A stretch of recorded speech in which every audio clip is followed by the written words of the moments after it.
사도신경으로 우리의 신앙을 고백하며 9월 23일 금요일 감사기도회 시작하도록 하겠습니다. 나는 전능하신 아버지 하나님 천지의 창조주를 믿습니다. 나는 그의 유일하신 아들 우리 주 예수 그리스도를 믿습니다. 그는 성령으로 잉태되어 동정녀 마리아에게서 나시고 본디오 빌라도에게 고난을 받아 십자가에 못 박혀 죽으시고 장사된 지 사흘 만에 죽은 자 가운데서 다시 살아나셨으며 하늘에 오르시어 전능하신 아버지 하나님 우편에 앉아 계시다가 거기로부터 살아있는 자와 죽은 자를 심판하러 오십니다. 나는 성령을 믿으며 거룩한 공교회와 성도의 교제와 죄를 용서받는 것과 몸의 부활과 영생을 믿습니다.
끝까지 충성하리 내 신심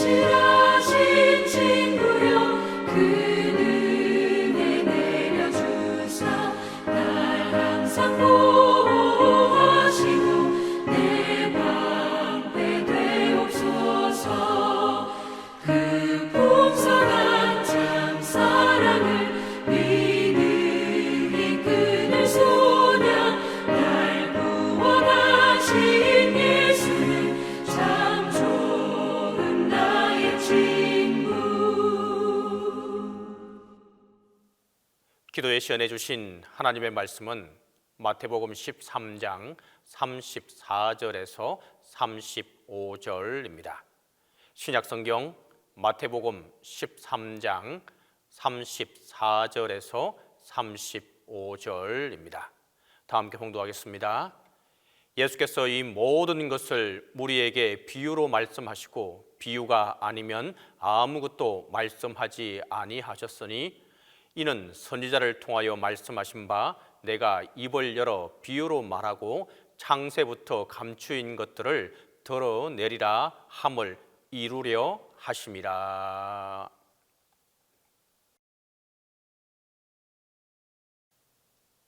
마태복음 13장은 소위 비유장이라고 알려진 부분입니다.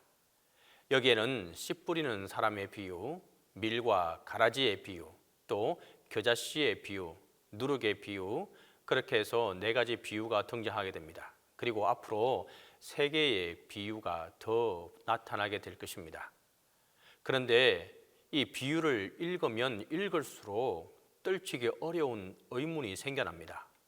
그것은 바로 예수님께서 비유를 말씀하신 이유가 무엇인가 하는 것입니다. 도대체 비유를 말씀하신 이유가 어렵고 이해하기 힘든 것을 알기 쉽게, 알아듣기 쉽게 설명하기 위해서인가? 아니면 일부러 알아듣기 어렵게 말해서 어떤 사람들은 들어도 듣지 못하고 보아도 보지 못하고 마음으로 깨닫지 못하게 하려는 것인가 하는 것입니다. 물론 비유를 읽으면 2가지 측면이 다 들어있는 것을 알 수가 있습니다.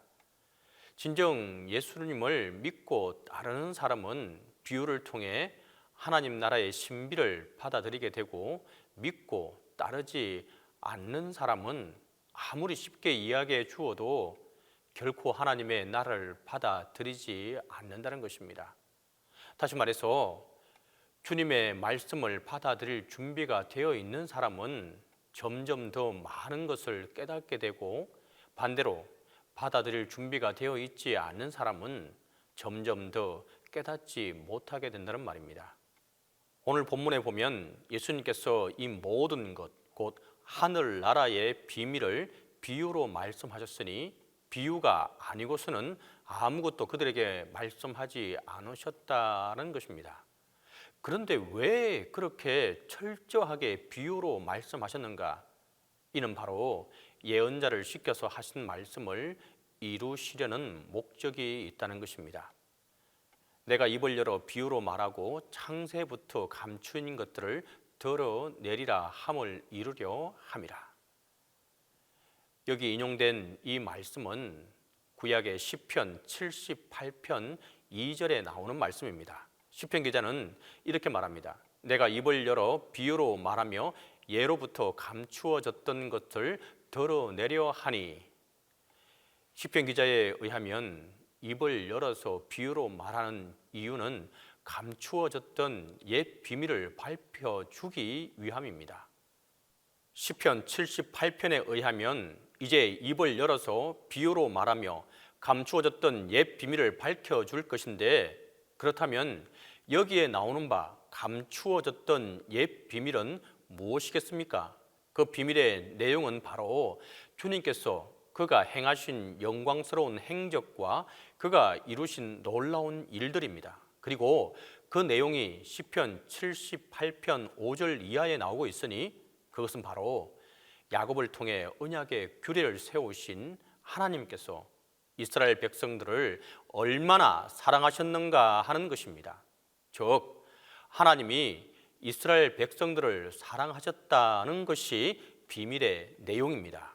그것도 이스라엘 백성들이 사랑받을 만해서 하나님이 사랑하신 것이 아니라 그들이 끊임없이 하나님을 배반하고 하나님을 시험하고 하나님을 속였던 민족임에도 불구하고 하나님께서 그들을 사랑하셨다는 것이 바로 비밀의 내용입니다. 시편 78편 36절에서 38절에 이렇게 기록되어져 있습니다. 그러나 그들이 입으로 그에게 아첨하며 자기 혀로 그에게 거짓을 말하였으니 이는 하나님께 향하는 그들의 마음이 정함이 없으며 그의 언약에 성실하지 아니하였음이로다. 오직 하나님은 긍휼하심으로 죄악을 덮어주시어 멸망시키지 아니하시고 그의 진노를 여러 번 돌이키시며 그의 모든 분을 다 쏟아내지 아니하셨으니, 물론 하나님께서는 이스라엘인들을 죄악을 참다 못 끝내 그들을 심판하시기도 하셨습니다. 이러한 하나님의 심판이 왕국의 멸망으로 나타나고 오랜 동안의 포로 생활로 나타나곤 하였습니다. 그러나 하나님께서는 끝내 그들을 구원하시기 위해 메시아를 보내주겠다고 약속하셨으니 그 메시아는 바로 다윗과 같은 존재였습니다. 그래서 시편 78편 제일 마지막에 그 메시아를 예언하고 있기도 합니다. 비유를 통해 선지자 아삽이 예언했던 비밀의 내용, 그것은 바로 메시아가 온다는 것이었습니다. 그분이 오시면 이스라엘의 목자가 되시고 한결같은 마음으로 그들을 기르고 슬기로운 손길로 그들을 인도하시리라는 것입니다. 그러므로 비밀의 내용은 바로 하나님께서 창세로부터 예비하신 메시아가 올 것이라는 말입니다. 그리고 마태복음 기자는 여기서 바로 그 아삽의 예언을 인용하고 있는 것입니다. 내가 입을 열어 비유로 말하고 창세부터 감추인 것들을 드러내리라. 창세 이래로 숨겨둔 비밀, 그것은 바로 메시아가 올 것이라는 말이고, 마태복음 기자에 의하면 바로 예수님이 메시아요, 예수님이 바로 숨겨둔 비밀의 정체인 것입니다. 그렇다면 하나님께서는 어느 날 갑자기 예언을 이루기 위하여 메시아이신 예수님을 이 땅에 보내신 것일까요?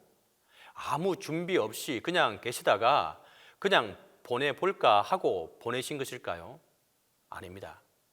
하나님께서는 예수님을 이 땅에 보내시기 전에 먼저 각 시대에 따라 계시하기 위해 준비하고 감추어둔 것들이 있었습니다. 그것이 바로 어린 이삭을 대신하여 봉헌된 양 한 마리와 또 출애굽 당시 광야에서 유대인들을 먹은 만나 등으로 나타나고 있는 것입니다. 하나님께서는 이스라엘 백성들을 굶주림에서 구하기 위하여 만나를 보내셨는데, 그것은 단순히 먹고 살기 위한 음식이 아니라 하나님만이 생명이심을 깨달으라는 생명의 빵이었습니다. 그리고 그 만나를 기억하면서 주님께서는 내가 바로 생명의 빵이다라고 선포하셨던 것입니다. 그러므로 만나는 하나님께서 이스라엘 백성을 사랑하시고 인간을 구원하기를 원하신다는 믿음의 징표였던 것입니다. 이 모든 것을 종합하면 결국 숨겨진 신비는 바로 하나님께서 우리를 사랑하신다는 것입니다. 그래서 메시아이신 예수님을 보내셨다는 것입니다. 그것이 바로 이 신비의 정체입니다. 그러니 예수님을 영접하고 예수님을 통해 이루어질 하나님의 나라를 만나는 일에 동참하라는 것입니다. 우리 인간이 세상을 살아갈 수 있는 권원적인 힘, 그것은 바로 하나님의 사랑이고 하나님의 은혜입니다. 그리고 그 하나님의 사랑이 눈에 보이게 나타났으니 그것이 바로 예수 그리스도입니다. 이것을 하나님께서 창세 이래로 숨겨두셨다가 때가 되매 털어놓으셨으니 그것이 바로 예수님입니다.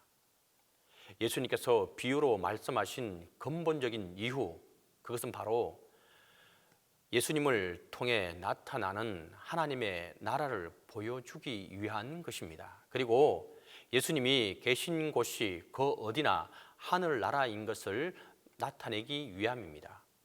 하나님의 나라, 그것은 신비입니다. 그것도 숨겨진 신비입니다. 그러나 그것이 밝히 드러났으니 바로 예수님 자신을 통해서요, 예수님의 비유를 통해서입니다. 따라서 우리는 예수님의 비유를 들으면, 그리고 말씀을 통해 예수님을 만나면 그것이 곧 하나님을 만나는 것입니다. 이 새벽에 동신교회 모든 성도들에게 간절히 바라고 또 말씀드립니다. 말씀 안에서 예수님을 만나기 바랍니다. 예수님을 통해 하나님을 만날 수 있기를 바랍니다. 그래서 언제나 하나님을 모시고 살아갈 수 있기를 간절히 바랍니다. 기도하겠습니다. 이 시간 우리가 함께 기도할 제목은 주님, 모든 것에 감사하는 9월이 되게 해달라고 기도하겠습니다. 두 번째로, 주님, 사랑하는 가족을 주신 것에 감사하게 하소서라고 함께 기도합니다. 세 번째로, 주님이 우리를 끝까지 사랑하신 것에 우리가 감사하게 해달라고 기도하도록 하겠습니다. 이 세 가지 기도 제목을 가지고 함께 기도합니다. 주님, 이 시간에 주님께 기도를 드릴 수 있는 시간과 공간 그리고 마음을 허락해 주셔서 감사합니다. 매일의 일상을 저희에게 허락하시고 하루를 시작하고 마무리할 수 있음에 감사드립니다. 아름다운 자연을 주시고 그 자연을 느낄 수 있게 해주셔서 감사드립니다. 공기와 물 주셔서 우리의 삶을 영위할 수 있도록 해주셔서 감사합니다. 우리에게 하루하루 필요한 양식을 주심 감사드립니다. 이 양식들이 만들어지는 과정에서 여러 사람들의 정성이 필요했음을 항상 인지하게 하여 주옵소서. 그리고 햇빛과 적절한 온도가 필요함을 주님께 늘 항상 감사하게 하여 주옵소서. 주님, 저희에게 가족을 주셔서 감사합니다. 그들이 온전해서가 아니라 그들을 통해 하나님의 사랑을 알 수 있게 해주셔서 감사합니다. 또한 저희에게 친구와 이웃을 허락해 주셔서 감사합니다. 또한 그들 또한 온전해서가 아니라 그들을 통해 서로 사랑하는 방법을 알게 해주셔서 감사합니다. 무엇보다 사람들과의 관계 속에서 사랑과 용서를 배우고 하나님이 우리에게 향하신 마음을 간접적으로 배울 수 있게 해주셔서 감사합니다. 하나님의 나라와 하나님의 뜻이 추상적으로 느껴질 때가 있습니다. 가족과 주변 사람들과의 관계 때문에 힘들고 어려울 때도 주님의 사랑을 생각하고 주님의 사랑을 깨닫게 도와 주옵소서. 때로는 제 마음에 무관심과 미움 혹은 질투 등의 어려운 면들을 발견하게 됩니다. 불평과 불만 그리고 차가운 마음이 제 영혼을 흔들 때가 있습니다. 그렇지만 주님이 우리를 사랑하는 마음과 주님의 아들을 죽기까지 하는 희생적인 사랑을 통해 매 순간 감사의 마음을 가질 수 있도록 도와 주옵소서. 주님께서 저를 향하신 사랑이 크다는 것을 알게 하여 주옵소서. 그 사랑이 가슴으로 느껴질 수 있도록 도와 주옵소서. 제 마음에 진정한 감사가 끊이지 않도록 주님께서 함께해 주시옵소서. 감사를 잊고 불평에 휩싸일 때, 감사를 잊고 불만에 휩싸일 때, 감사를 잊고 미움과 질투에 휩싸일 때 주님의 사랑을 느낄 수 있도록 주님 함께해 주옵소서. 주님의 사랑이 구체적으로 제 삶에 느껴질 수 있도록 늘 항상 성령께서 함께해 주옵소서. 우리의 삶에서 진정한 평화를 누릴 수 있도록 주님 도와 주옵소서. 감사의 마음을 끊임없이 고백하며 나아가게 하여 주옵소서.